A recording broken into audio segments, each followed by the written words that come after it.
Republic of Vietnam for the I'm very honored to present to Your Excellency the letter of report of my has appointed me as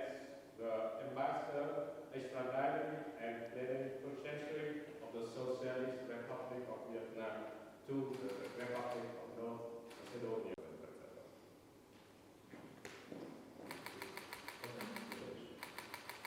Letter was